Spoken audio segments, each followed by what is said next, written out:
सबो जनला जय जोहार।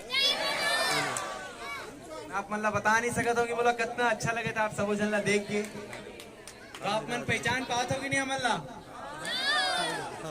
डायरेक्टर हम एक्टर भी यहाँ के दामाद है, तो दामाद मन ला अच्छा प्यार माया दुलार देवत हो आप सबो जन। अगर ऐसे माया दुलार महू ना देहू तो महू बना सकत होगा आप मन।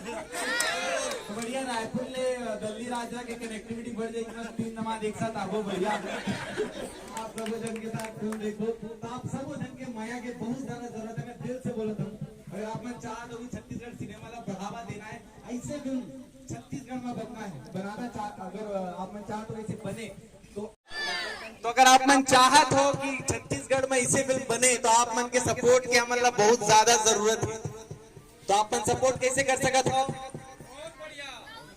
बहुत बढ़िया बोल के ठीक है। आसपास के अपन यार दोस्त मन ला बोलो, गुरुजन मन ला बोलो, और सोशल मीडिया में 2 लाइन लिख के बस डाल दो कि फिल्म कैसे लगी। जैन जैसे लगे थे वैसे ही बोलना है, बढ़ा चढ़ा के नहीं बोलना है। बिल्कुल आप मन ला करना है। मोर नाम आकाश सोनी है।